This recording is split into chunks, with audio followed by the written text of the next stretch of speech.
wabarakatuh.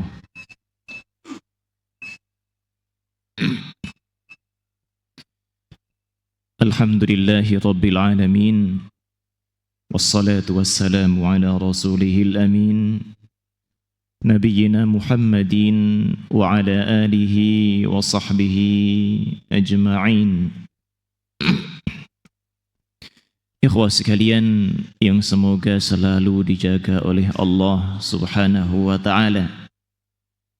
Kita bersyukur kepada Allah atas limpahan nikmatnya kepada kita. Terlebih khusus pada malam hari ini Allah berkenan mempertemukan kita di waktu di mana kita bisa memanfaatkannya untuk saling menasehati dan saling mengingatkan dalam kebaikan dan taqwa. Segala puji bagi Allah Subhanahu wa ta'ala dengan pujian yang paling sempurna dan setinggi-tingginya, karena rahmat Allah Subhanahu wa ta'ala begitu luas bagi kita.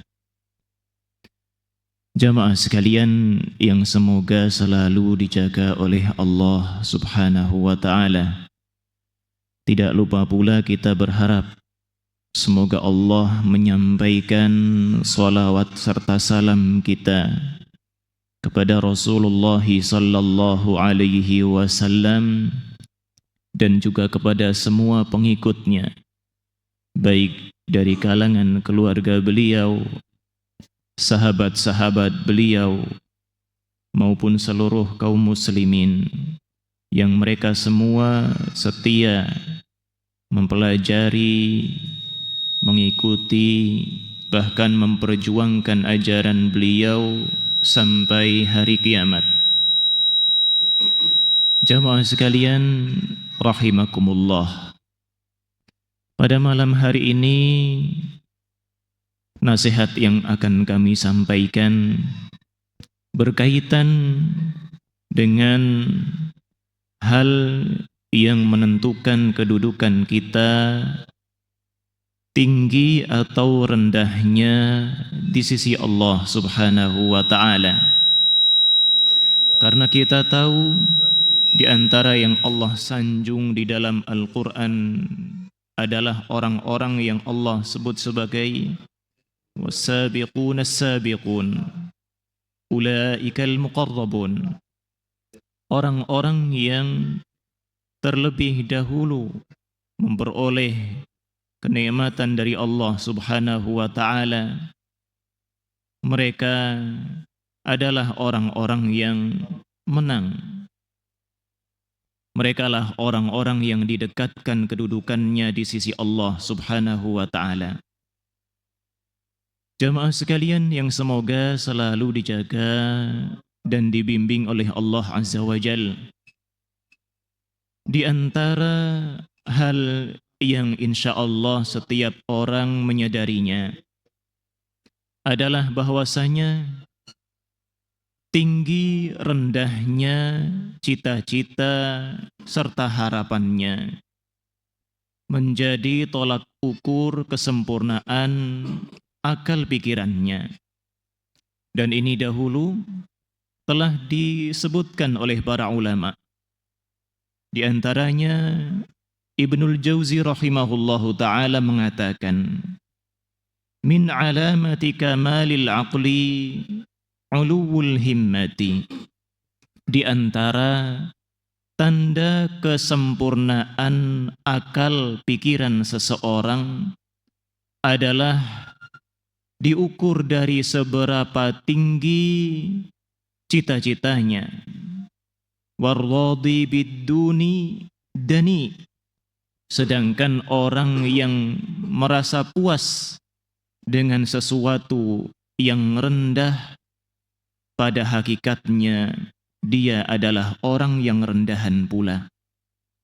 Jadi jamaah sekalian yang semoga selalu dijaga Allah Subhanahu wa ta'ala, seorang muslim tatkala ia ditanya kenapa dia teguh dengan agama Islamnya, pasti dia sadar bahwasanya agama ini adalah yang terbaik bagi dia. sehingga tidak terpikirkan di dalam hatinya untuk berpindah kepada agama yang lainnya. Islam telah Allah sempurnakan baik dari sisi akidahnya apalagi syariatnya, sehingga seorang yang telah berilmu tentang agamanya, dia akan tentram batinnya, dia akan senantiasa bahagia dengan kebaikan yang memang diakui oleh setiap orang yang sempurna akalnya. Jamaah sekalian yang semoga selalu dijaga Allah Subhanahu wa taala. Dan isyarat mengenai hal ini telah Allah singgung di dalam Al-Qur'an. Dalam surat Ar-Rum ayat ke-7, Allah Subhanahu wa taala menyinggung tentang orang-orang yang ingkar. Allah sebut mereka sebagai orang-orang yang ya'lamuna zahiran minal hayatid dunya. Mereka tahunya hanyalah sekedar apa yang nampak di hadapan mata mereka dari kehidupan dunia. Wahum 'anil akhirati hum ghafilun. Sedangkan mereka adalah orang-orang yang lalai terhadap kehidupan akhirat. Jamaah sekalian yang semoga selalu dijaga Allah Subhanahu wa taala. Makanya kalau kita ingat dalam tafsir Ibnu Katsir, beliau menyebutkan sebuah ungkapan yang dinisbatkan kepada Hasan Al-Basri rahimahullahu taala. Betapa lihainya seseorang dengan standar kebahagiaannya yang rendah, hingga yang dia ketahui sebagai kebahagiaan hakiki dalam hatinya hanyalah sekedar dunia. Tatkala diberikan kepadanya kepingan emas, dibolak-balikannya dengan kedua jemarinya tanpa perlu timbangan pun, sebegitu tingginya himmah dia, cita-cita dia untuk menguasai ilmu dunia, untuk mendapatkan perhiasan-perhiasan dunia, sampai pun demikian dia bisa membedakan berapa kadar emas tersebut, bahkan berapa gram timbangannya. Akan tetapi orang-orang yang beriman tidak seperti mereka. Orang-orang yang beriman meskipun mereka sadar tidak mungkin kehidupan ini bisa terlaksana dengan sebaik-baiknya, tidak mungkin seorang manusia bisa berjalan di muka bumi Allah Subhanahu wa taala dengan memenuhi kewajibannya tanpa dia mengusahakan sebab-sebabnya, sehingga dia setiap hari berusaha mencari nafkah. Dia hargai karunia Allah Subhanahu wa taala dengan sebaik-baiknya. Akan tetapi di matanya itu hanyalah hal yang sementara. Itu hanyalah sesuatu yang pasti nanti akan ditinggalkan olehnya, kecuali apa yang dia infakkan di jalan Allah Subhanahu wa taala, sehingga dia pun berusaha dengan apa yang dia peroleh dari hal-hal yang dicintainya di dunia untuk memperoleh sesuatu yang kekal di sisi Allah Subhanahu wa taala. Jamaah sekalian yang semoga selalu dijaga Allah Azza wa Jal.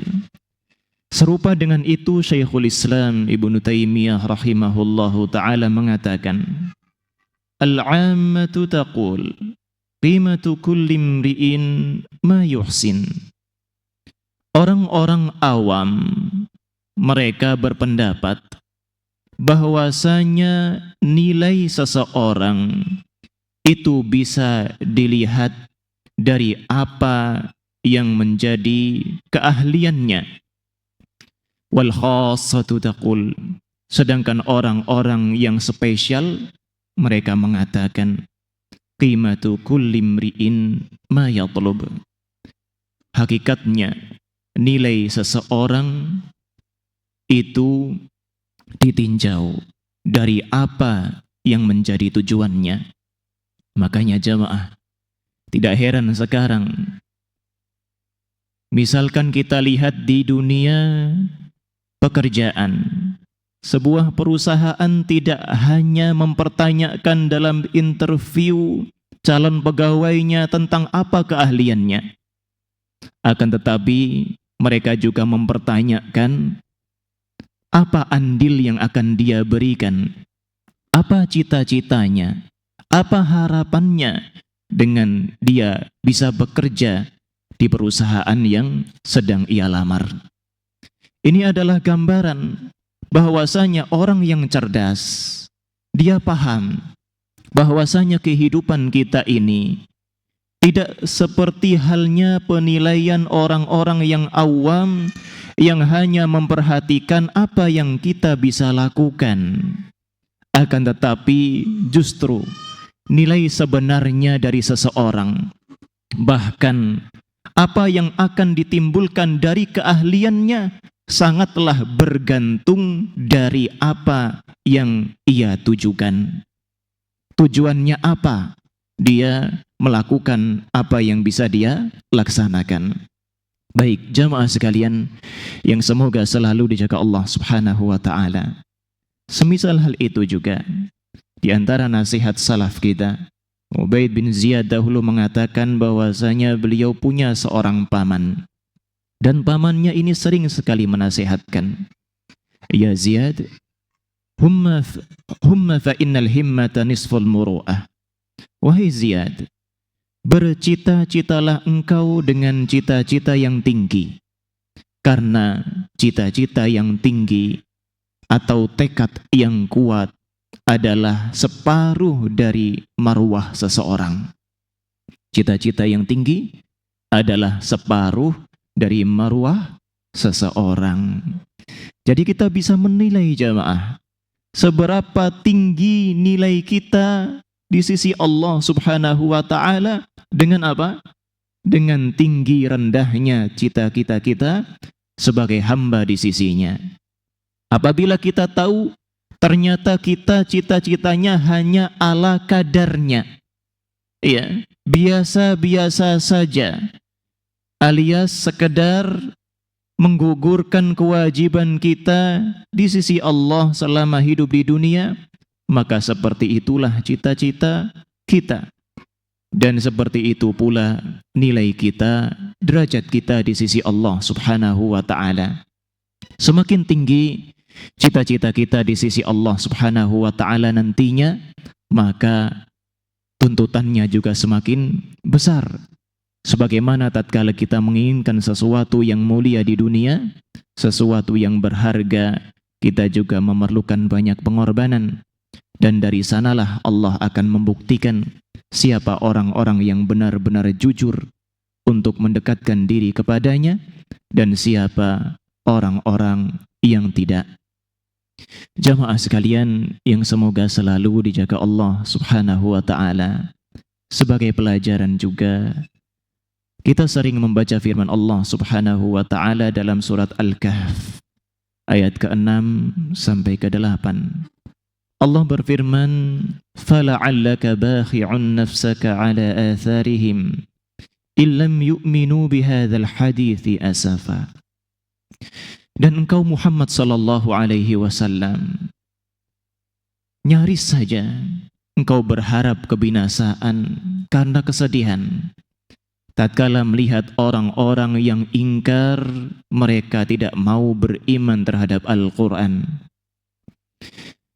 Akan tetapi di antara yang Allah Subhanahu wa taala peringatkan kepada beliau, dan juga Allah ingatkan sebagai pelajaran bagi kita, Allah lanjutkan firman-Nya, "Inna ja'alna ma 'alal ardi zinatan laha." Sesungguhnya kami telah menjadikan apa atau segala yang ada di muka bumi sebagai perhiasan baginya. Linabluwahum ayyuhum ahsanu amala. Karena Allah Subhanahu wa taala hendak menguji siapa di antara mereka orang-orang yang hidup di muka bumi Allah ini sebagai orang-orang yang terbaik amalannya. Wa inna la ja'iluna ma 'alaiha sa'idan juruza. Jamaah sekalian yang semoga selalu dijaga Allah Subhanahu wa ta'ala. Kita sadar bahwasanya yang nampak di hadapan kita dari pasangan kita Allah jadikan indah. Apa yang kita lihat dari harta kita Allah jadikan perhiasan di muka buminya. Ingatlah, Allah ingin menjadikan itu sebagai penguji bagi kita. Dan bukan penguji siapa yang lulus begitu saja, bukan. Akan tetapi Allah Subhanahu wa ta'ala gunakan isim tafdil, ahsan, yang terbaik. Allah hendak melihat di antara kita siapa yang terbaik, bukan sekedar orang yang baik. Maka ini isyarat bagi kita jamaah, bahwasanya Allah hendak melihat dari kita siapa orang-orang yang benar-benar bersegera menuju Allah Subhanahu wa ta'ala. Siapa orang yang biasa-biasa saja. Siapa orang yang jujur sehingga dia benar-benar hendak menjadi yang terdepan di sisi Allah Subhanahu wa ta'ala. Dan siapa yang menghendaki sesuatu yang rendah. Jamaah sekalian, maka di dalam ayat ini pula ada isyarat bagi kita. Allah Subhanahu wa ta'ala hendak melihat dengan pasti apa yang sebenarnya tersembunyi di dalam hati kita dan bagaimana kita membuktikan di dalam amalan kita. Dalam ayat yang senada Allah Subhanahu wa ta'ala berfirman dalam surat Al-Mulk ayat yang kedua, Alladzi khalaqal mauta wal hayata.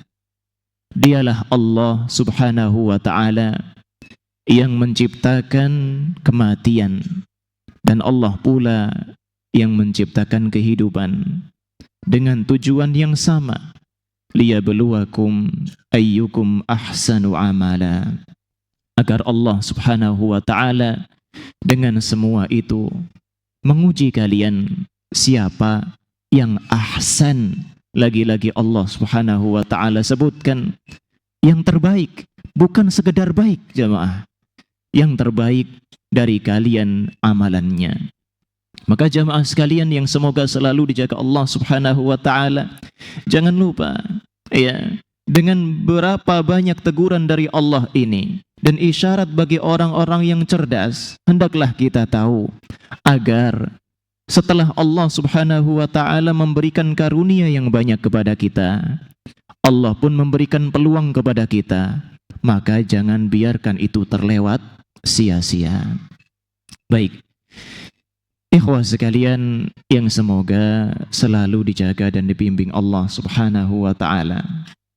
Senada dengannya pula Allah menyebutkan di dalam surat Ali Imran ayat 133, bahkan bukan lagi isyarat bagi kita. Allah memerintahkan kita, wasari'u ila maghfiratin mir rabbikum, dan bersegeralah kalian menuju ampunan dari Rabb kalian. Wa jannatin 'arduha as-samawati wal ard, dan surga yang luasnya seluas seluruh langit dan bumi. Itu semua disiapkan oleh Allah Subhanahu wa ta'ala bagi siapa? U'iddat lil muttaqin. Disiapkan bagi Allah Subhanahu wa ta'ala bagi orang-orang yang bertakwa. Akan tetapi ketakwaan jamaah, ketakwaan tidak diraih dengan mudah. Ketakwaan perlu pembuktian.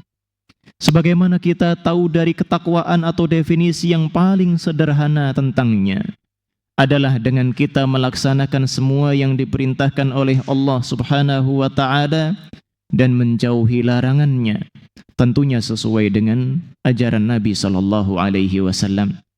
Dan betapa banyak di antara kita yang alhamdulillah Allah telah mengajarkan kepada dia akidah yang lurus. Dalam kalimat syahadatnya dia telah pahami secara sempurna, baik kandungan syarat-syarat maupun konsekuensinya. Akan tetapi seringkali orang-orang yang telah memahaminya belum sempurna. Bahkan mungkin di antara kita ada yang belum benar-benar berusaha mengamalkannya. Dalam rukun Islam yang berikutnya, salat saja jamaah. Salat yang mengajarkan kita dengannya merasa berhadapan dengan Allah Subhanahu wa taala. Betapa sering dalam kehidupan kita bertindak tanpa perhitungan, seakan-akan Allah sama sekali tidak mengawasi kita. Salat yang mestinya menjauhkan kita dari perbuatan keji dan mungkar, akan tetapi ternyata belum nampak dampaknya, bekasnya di dalam kehidupan kita. Jamaah sekalian yang semoga selalu dijaga Allah Subhanahu wa taala. Berkaitan dengan itu pula zakat. Zakat di antara yang disebutkan oleh para ulama hikmahnya apa? Allah hendak mengajarkan kita untuk peduli kepada orang-orang yang dalam kondisi susah. Dan Allah Subhanahu wa taala hendak mengajarkan kita agar kita memiliki sifat dermawan. Akan tetapi betapa banyak di antara kita yang menunaikan zakat, akan tetapi hati masih terasa berat. Betapa banyak di antara kita yang sudah menunaikan zakat, ya, akan tetapi kepeduliannya kepada orang lain masih lemah. Dia masih tidak mempedulikan orang-orang kesusahan di sekelilingnya. Bahkan mungkin dia tidak melakukan kebaikan, kecuali harapannya hanyalah imbal balik di dunia. Ini adalah tugas besar bagi kita jamaah, untuk memperbaiki diri kita setelah Allah Subhanahu wa taala mengajarkan kita dasar-dasar keimanan dalam diri kita. Baik, ikhwah sekalian yang semoga selalu dijaga Allah Subhanahu wa taala. Apalagi puasa. Ya. Puasa jelas Allah Subhanahu wa taala syariatkan sebagai ibadah yang istimewa agar kita bisa meraih derajat takwa. Nah, antum bisa lihat sendiri, ambil pelajaran jamaah. Ambil pelajaran dari rukun Islam yang paling mendasar. Dan ini adalah PR besar untuk kita. Karena kita sudah diistimewakan oleh Allah Subhanahu wa taala dengan manhaj yang lurus. Allah sudah mengistimewakan kita dengan akidah yang kita usahakan senantiasa sesuai dengan tuntunan Nabi sallallahu alaihi wasallam. Akan tetapi jangan lupa, Allah Subhanahu wa taala dalam mengajarkan akidah dan syariatnya juga di balik itu mengisyaratkan kepada kita agar kita juga mewujudkan apa yang menjadi konsekuensi dari apa yang telah Allah syariatkan. Jamaah sekalian yang semoga selalu dijaga Allah Azza wa Jalla. Di dalam ayat yang serupa dalam surat Al-Hadid ayat ke-21 Allah juga berfirman, Sabiqu. Allah tidak lagi menggunakan ungkapan bersegeralah, tapi Allah gambarkan dengan berlomba-lomba. Berlomba-lombalah kalian ila maghfiratin min rabbikum wa jannatin 'arduha ka'ardis samai wal ard, kepada ampunan Allah Subhanahu wa taala dan menuju surga yang luasnya seluas langit dan bumi. U'iddat lil ladzina amanu billahi wa rusulih. Semua itu disiapkan oleh Allah Subhanahu wa taala bagi orang-orang yang mereka itu benar-benar beriman kepada Allah dan Rasul-Nya. Antum masih ingat kan? Definisi sederhana dari keimanan menurut Ahlu Sunnah bukan hanya keyakinan yang tersimpan di dalam dada, bukan hanya pengakuan dengan lidah kita saja, akan tetapi juga bukti yang diamalkan dengan anggota badan kita. Maka, ikhwah sekalian, penuhilah panggilan Allah. Penuhilah perintah Allah Subhanahu wa taala yang memerintahkan kita untuk berlomba-lomba. Jangan sampai peluang kebaikan yang ada di hadapan mata kita relakan untuk orang yang lainnya, sedangkan kita masih mampu untuk melaksanakannya. Bukankah kita pernah menyesal tatkala kita melihat orang yang kesusahan? Saat itu pula Allah gerakkan hati kita untuk membantu.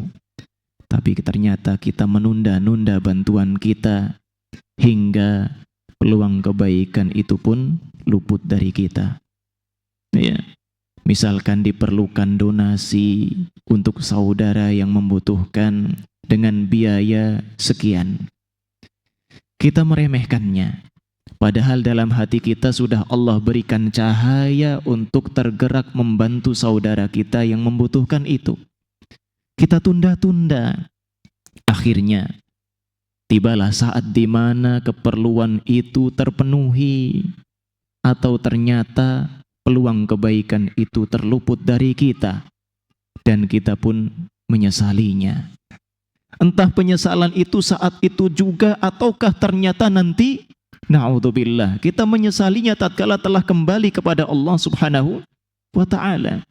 Bukankah kita tahu harapan orang-orang yang telah berada di dalam kuburnya, orang-orang yang telah kembali kepada Allah Subhanahu wa ta'ala, mereka ingin diberikan peluang kehidupan lagi di dunia, sehingga mereka bisa melakukan apa yang telah mereka lewatkan selama hidupnya. Maka hendaknya kita peka jamaah dengan isyarat-isyarat kebaikan dari Allah Subhanahu wa ta'ala terhadap keluarga kita. Ya, mereka adalah orang yang paling berhak menerima kebaikan kita. Lihat tetangga kita, mereka adalah orang-orang yang Allah dekatkan dengan kita. Maka hendaklah kita juga memperhatikannya. Jamaah sekalian yang semoga selalu dijaga Allah, ingat, Allah telah memberikan kita keimanan dan hidayah. Maka hendaklah kita menjadi orang-orang yang menjadi kunci hidayah bagi orang yang lainnya. Dengan hidayah melalui kebaikan yang mungkin akan menggugah hati mereka. Ya. Jangan sampai setelah Allah Subhanahu wa ta'ala memberikan kita manhaj yang lurus, keteguhan, sehingga kita tergerak untuk apa? Untuk istiqomah dan tidak menodainya dengan cara beragama yang rusak. Kita lupa bahwasanya itu karunia Allah yang mungkin kita peroleh itu dari perantara kebaikan dari orang yang lainnya. Kita lupa, kemudian kita mengabaikan orang lain dan kita tidak menghendaki kebaikan yang telah Allah berikan kepada kita bagi orang yang lainnya. Bukankah kita orang-orang yang mengklaim bahwasanya kita pengikut Nabi Muhammad sallallahu alaihi wasallam? Ingat, di antara dalil syahadat Muhammad Rasulullah adalah firman Allah Subhanahu wa ta'ala, "Qad ja'akum rasulun min anfusikum azizun 'alaihi ma 'anittum harisun 'alaikum bil mu'minina raufur rahim." Telah datang kepada kalian seorang rasul dari jenis kalian sendiri. Sama manusia juga jamaah. Dan sama-sama manusia, dari beliau orang-orang yang di sekelilingnya menjadi tergerak terhadap hidayah. Karena apa? Karena kebaikan beliau sallallahu alaihi wasallam. Bukan karena apa? Oh, kita sudah dapat hidayah, kita abaikan orang-orang di sekeliling kita, sehingga mereka tidak merasakan kebaikan dari hidayah yang telah Allah berikan kepada kita. Jangan demikian. Jangan menjadi orang-orang yang cuek kepada orang yang lainnya, mentang-mentang karena kita sudah dahulu diberikan hidayah sunnah oleh Allah Subhanahu wa ta'ala. Kita dapat hidayah ini berkat siapa? Berkat Rasulullah sallallahu alaihi wasallam yang membuktikan keimanannya dengan amalannya, membuktikan kebaikan dari apa yang Allah Subhanahu wa ta'ala karuniakan kepada dirinya. Makanya Allah Subhanahu wa ta'ala sifati beliau dengan apa? Azizun 'alaihi ma 'anittum. Apabila ada sesuatu yang memberatkan kalian, hati beliau tidak tega jemaah. Hati beliau tidak tega. Inilah ciri Rasulullah sallallahu alaihi wasallam. Jadi jangan sampai antum setelah mendapatkan hidayah dari Allah Subhanahu wa ta'ala kemudian jadi orang yang cuek kepada keluarga. Orang yang keras hatinya terhadap keluarga. Orang yang keras hatinya terhadap tetangga. Na'udzubillah. Rasulullah sallallahu alaihi wasallam itu enggak tegaan jemaah. Baik perihal sesuatu yang memberatkan perihal dunianya, apalagi perihal akhiratnya. Dan juga Nabi sallallahu alaihi wasallam harisun 'alaikum. Beliau adalah orang yang sangat bersemangat untuk mengusahakan kebaikan bagi kalian. Rasulullah Shallallahu Alaihi Wasallam itu rauf, jemaah, sangat penuh belas kasih sayang, penuh belas kasih sayang. Bukan orang yang membentengi diri dari bersosialisasi dengan orang-orang yang mungkin masih awam, dengan orang-orang yang mungkin belum mendapatkan hidayah dari Allah Subhanahu wa Ta'ala, sehingga senyum saja tidak, sehingga salam saja pelit terhadap mereka. Bukan demikian, jemaah. Dan beliau Sallallahu Alaihi Wasallam rahim, sangat pengasih bagi manusia yang lainnya. Jemaah sekalian yang semoga selalu dijaga Allah Subhanahu wa Ta'ala. Di antara teguran dari Allah Subhanahu wa Ta'ala kepada kita pula, Allah berfirman, "Walau sya'allahu laja'alakum ummatan wahidah." Kalaulah misalkan Allah berkehendak, niscaya Allah akan jadikan kalian semua satu umat yang sama saja.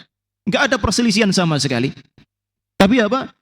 Walakin liyabluwakum fima atakum. Akan tetapi sebenarnya Allah Subhanahu wa Ta'ala itu hendak menguji kalian dari semua yang telah Allah berikan kepada kalian. Kalau Allah mau, Allah jadikan semua manusia ini mendapatkan hidayah dari Allah Subhanahu wa Ta'ala, mudah, jemaah. Akan tetapi orang yang dikaruniai oleh Allah, ingat, antum itu sedang diuji oleh Allah Subhanahu wa Ta'ala perihal apa yang Allah berikan.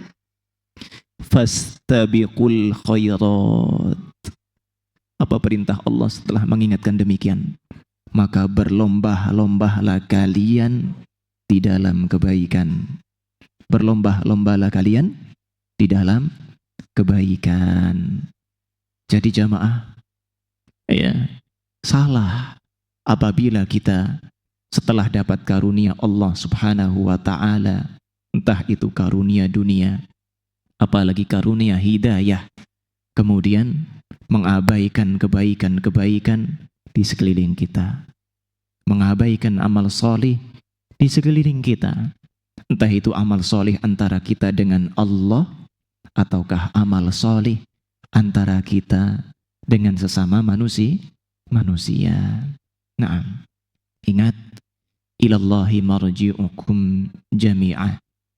Hanya kepada Allah tempat kembali kalian semua. Fayunabbi'ukum bima kuntum fihi takhtalifun. Kemudian nantinya di sisi Allah Subhanahu wa Ta'ala kalian akan dikabarkan olehnya perihal apa yang dahulu kalian perselisihkan. Intinya apa, jemaah? Perselisihan itu jelas ada. Akan tetapi bagi orang yang diberikan karunia oleh Allah, ingat, itu ujian bagi Anda. Hendaklah Anda berlomba-lomba dalam kebaikan. Jamaah sekalian yang semoga selalu dijaga Allah, perihal menjadi orang yang terban telah juga Allah isyaratkan. Allah berfirman dalam surat Fatir, "Tsumma awrasnal kitaba alladzina astafayna min ibadina." Kemudian kami telah wariskan kitab Al-Quran ini kepada hamba-hamba yang menjadi pilihan kami. Faminhum zalimun li nafsih. Tapi di antara mereka ada yang seperti tadi diisyaratkan Ibnul Jauzi sebagai orang-orang yang ridho, orang-orang yang merasa cukup dengan sesuatu yang rendah sehingga mereka menzalimi dirinya sendiri. Wa minhum muqtasid. Di antara mereka ada yang pertengahan biasa-biasa saja. Wa minhum sabiqum bil khairati biidznillah. Sedangkan di antara mereka ada orang-orang yang bersegera dengan kebaikan dengan izin Allah Subhanahu wa Ta'ala. Ya, dzalika huwal fadlul kabir. Itulah karunia yang besar dari sisi Allah Subhanahu wa Ta'ala. Jadi jamaah sekalian, Allah isyaratkan memang muslim itu Allah berikan karunia berupa apa? Menjadi orang-orang pilihan untuk menerima Al-Quran. Akan tetapi di antara mereka ada yang sengaja menzalimi dirinya sendiri. Sudah dikasih karunia hidayah oleh Allah, justru dia lebih memilih jadi orang yang zalim. Dan kita tahu kezaliman jamaah tidak hanya berkaitan dengan dosa yang dilakukan oleh seseorang kepada Allah Subhanahu wa taala, akan tetapi kezaliman juga berkaitan dengan hak sesama manusia. Jangan lupa, ya. Maka apa? Hendaklah kita menjadi orang-orang yang terdepan dalam memperbaiki hubungan kita dengan Allah maupun memperbaiki hubungan kita dengan sesama manusia. Nah, jamaah sekalian yang semoga selalu dijaga Allah Azza wa Jal. Allah Subhanahu wa taala juga berfirman, "Wa may yuti'illaha wa rasula fa ulaika ma'al ladzina an'ama Allahu 'alaihim minan nabiyyin was-siddiqin wasyuhada was-salihin wa hasuna ulaika rafiqa." Dan siapa saja yang taat kepada Allah dan Rasul-Nya, maka Allah istimewakan mereka. Allah istimewakan mereka dengan berkawan di surga nanti dengan para nabi. Allah iringkan mereka, Allah pertemukan mereka dengan orang-orang yang siddiq, benar imannya, jujur imannya kepada Allah Subhanahu wa taala. Allah akan kumpulkan mereka pula dengan orang-orang yang mati syahid dalam berjuang di jalan Allah Subhanahu wa taala. Demikian orang-orang saleh yang lainnya. Merekalah kawan-kawan yang terbaik. Sudah adzan ya, Pak. Nah, bisa adzan dulu ya.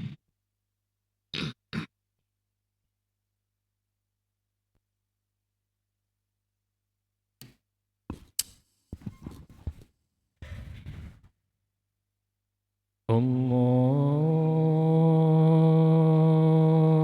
Akbar, Allahu Akbar.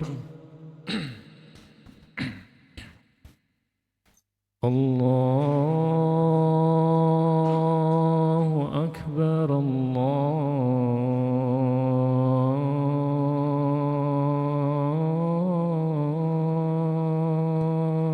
Akbar.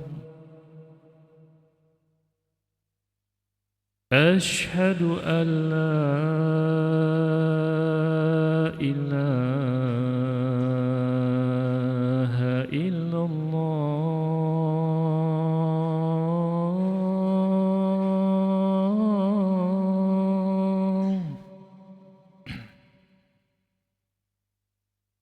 Ashhadu an la ilaha illallah.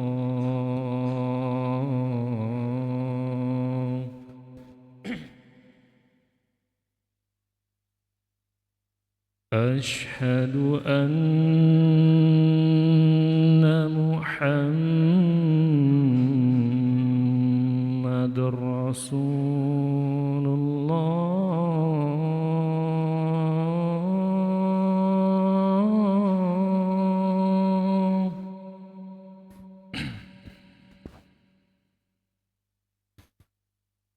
Ashhadu anna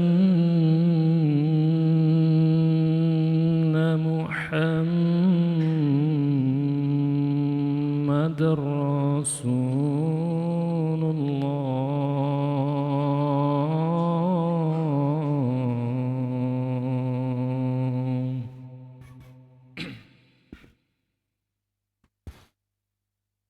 Hayya 'alas salah.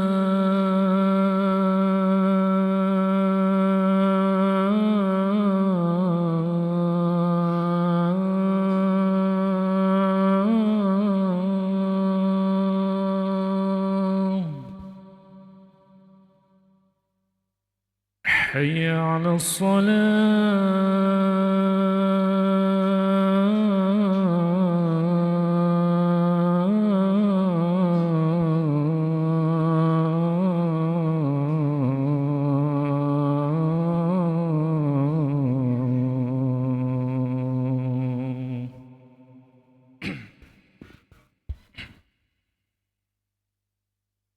حي على الفلاح.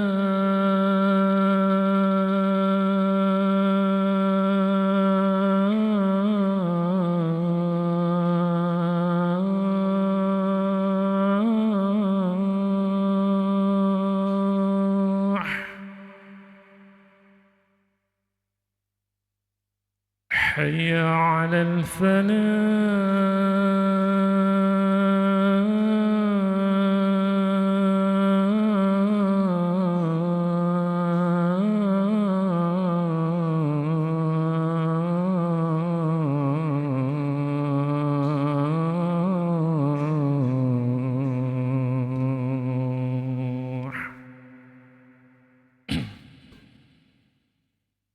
الله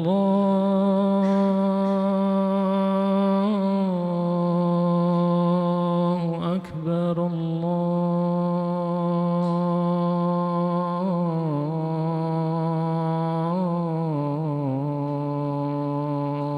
الله أكبر لا إله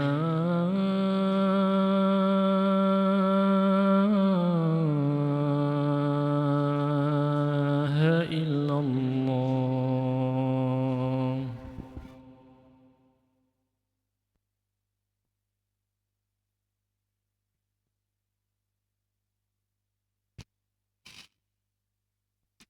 Baik ikhwah sekalian yang semoga selalu dijaga dan dibimbing Allah Subhanahu wa taala.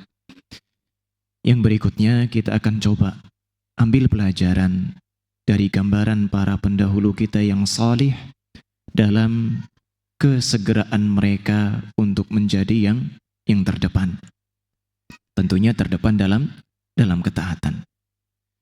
Di antara yang begitu menakjubkan adalah Rasulullah sallallahu alaihi wasallam.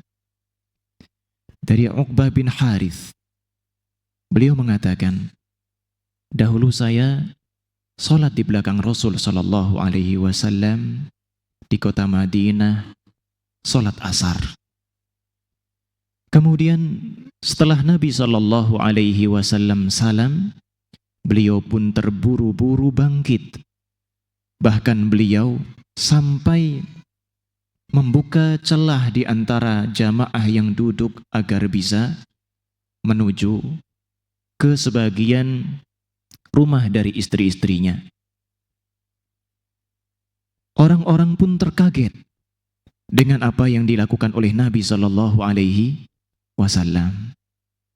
Jadi Nabi Sallallahu Alaihi Wasallam jamaah habis sholat, beliau tidak nampak berzikir, tapi tiba-tiba beliau berdiri lalu bersegera sampai jamaah yang masih duduk rapat itu dibuka celahnya, disisihkan sampai pundaknya dibuka oleh Nabi Shallallahu Alaihi Wasallam agar beliau bisa berjalan. Beliau menuju ke rumah sebagian istri beliau Shallallahu Alaihi Wasallam. Sahabat pun heran, kira-kira kalau misalkan ada imam kayak gitu jamaah gimana? Ya, imamnya habis salam, kemudian apa? Tiba-tiba buru-buru, ya, sampai apa? Jamaahnya disuruh minggir, kasih jalan, misi, ya. Mungkin kepikiran apa? Wah, ini ustadznya mungkin lagi pengen buang hajat, ya, kebelet ke toilet. Tapi ternyata Nabi Shallallahu Alaihi Wasallam tidak demikian, ya. Fa kharaja alaihim fara'annahum ajibu min sur'atih. Rasulullah Shallallahu Alaihi Wasallam pun setelah tiba di rumah sebagian istrinya, beliau pun keluar karena khawatir dengan keheranan yang nampak dari wajah para sahabatnya. Apa kata Nabi Shallallahu Alaihi Wasallam menyampaikan kepada mereka? Ini kalau Nabi buru-buru itu kan luar biasa ya jamaah ya. Kalau kita buru-buru ya biasa, ya. Karena urusannya ya urusan yang sepele atau minimal tadi apa? Buru-buru ke toilet, ya.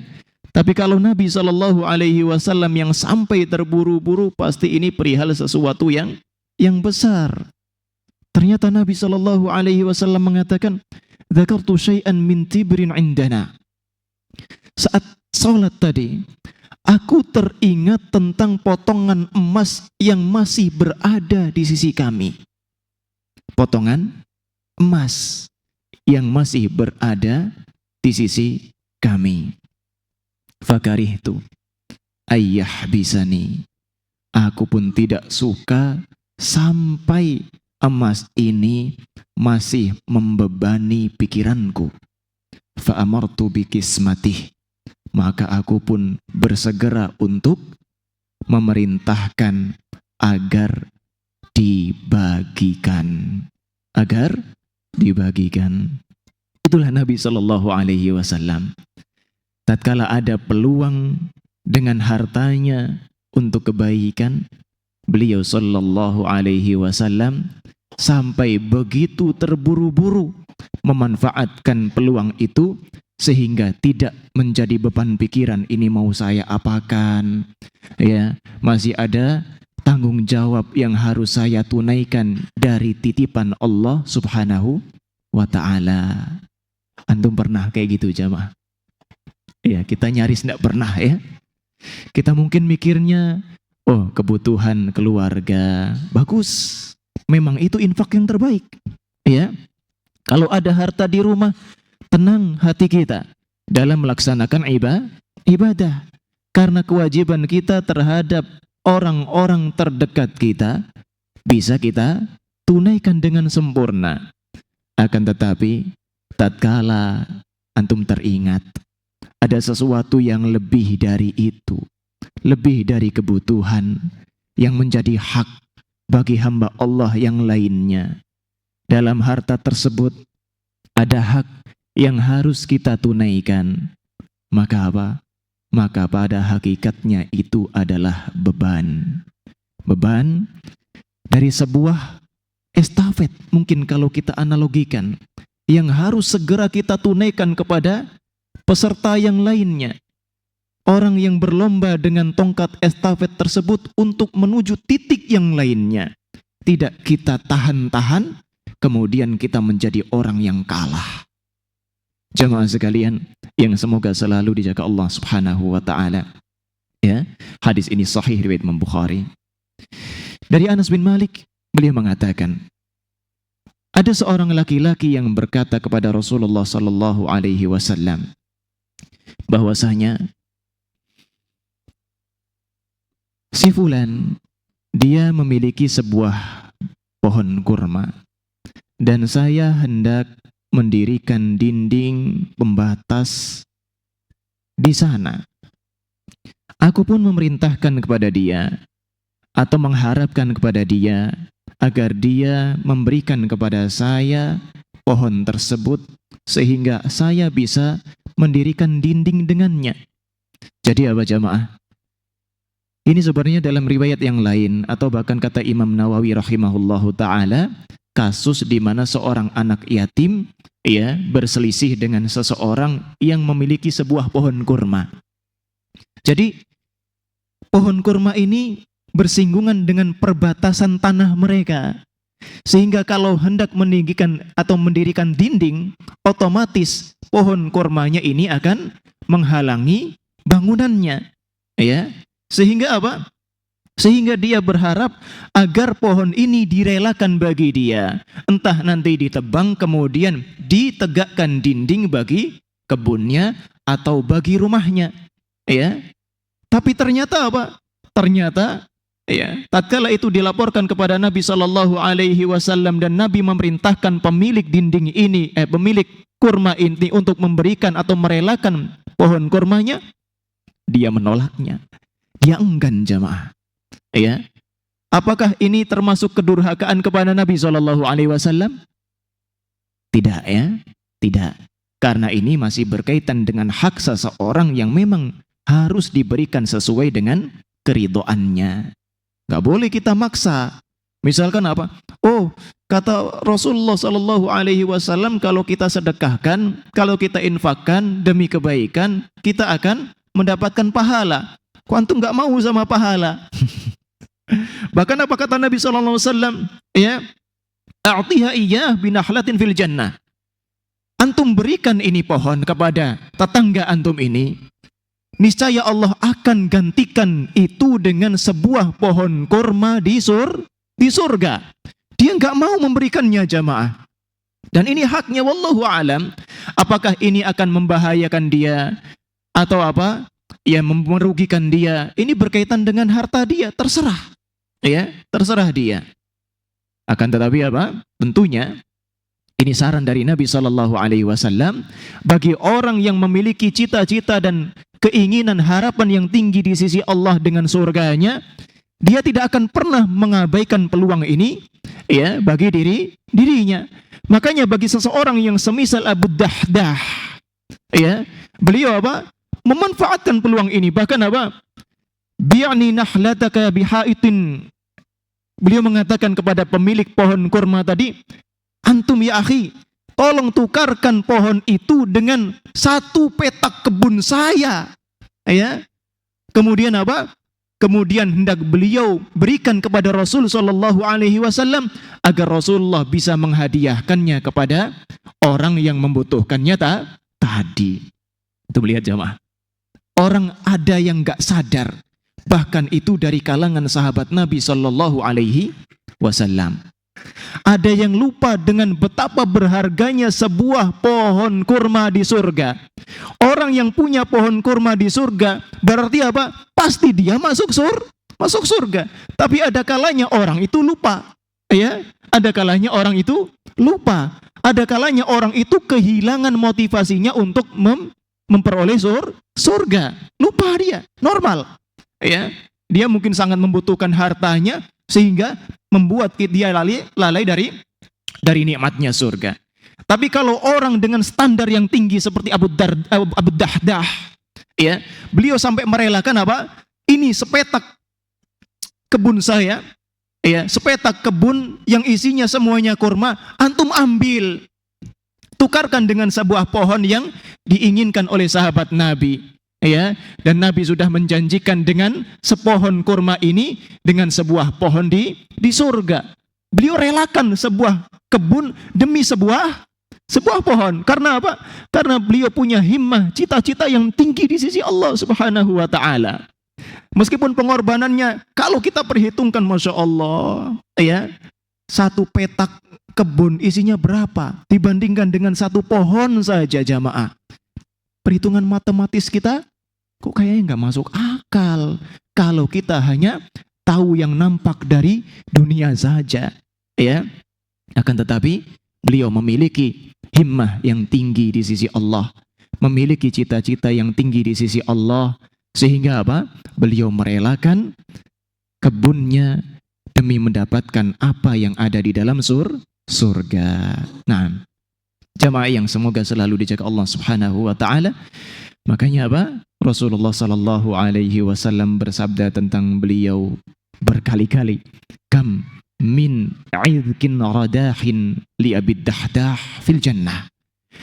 Betapa banyak tandan-tandan kurma yang besar di surga nanti bagi Abu Dahdah. Ya. Jadi panennya enggak cuma sekali kayak musiman panen musim apa? Kurma di tanah di dunia, tapi berkali-kali tandan-tandan kurma yang melimpah akan didapatkan oleh Abu Dahdah di dalam surga. Ini jamaah, bedanya orang yang punya kejujuran tinggi untuk apa? Untuk meraih kedudukan di sisi Allah Subhanahu wa taala yang mulia, dengan orang yang tertutup matanya karena fitnah dunia. Ya, sekali lagi antum perhatikan bahwasanya bukan berarti kita mengabaikan hak orang-orang terdekat kita, kewajiban kita kepada diri kita sendiri, tidak. Kita tidak mengabaikan kewajiban kita kepada anak dan istri kita, tidak. Akan tetapi apa? Apabila ada peluang menuju kebaikan, sedangkan kita masih memiliki kemampuan untuk mencari yang lainnya dari apa yang telah kita korbankan, jangan ragu. Tidaklah peluang itu selalu datang dua kali. Karena apa? Karena apa yang di sisi Allah Subhanahu wa taala hakikatnya jauh lebih indah di dalam hati orang yang beriman dibandingkan dengan apa yang dia miliki di dunia. Jemaah sekalian yang semoga selalu dijaga Allah Azza wa Jal. Ya, mungkin contoh yang lain kita akan sebutkan di sesi berikutnya, ya. Demikian, ya. Jadi kajian kita seperti biasa, pelajaran dari ayat-ayat Al-Quran, pelajaran dari hadis-hadis Nabi Sallallahu Alaihi Wasallam, dan juga bagaimana para salaf kita dahulu beramal, ya, bagaimana mereka beramal kebaikan dan mengamal dan memanfaatkan peluang terdekat yang Allah berikan. Semoga yang sedikit ini bisa bermanfaat, terutama bagi yang menyampaikan dan juga bagi jamaah sekalian. Semoga Allah Subhanahu wa Ta'ala menanamkan ke dalam hati kita kesungguhan dan kejujuran dalam mengupayakan kebaikan dan mengejar kedudukan yang mulia di sisi Allah Subhanahu wa Ta'ala. Semoga kajian kita malam hari ini Allah berkahi, dan kita akhiri dengan doa kafaratul majlis. Subhanakallahumma wa bihamdika asyhadu an la ilaha illa anta astaghfiruka wa atubu ilaik. Wa sallallahu ala Muhammad wa ala alihi wa sahbihi wasallam. Wassalamualaikum warahmatullahi wabarakatuh.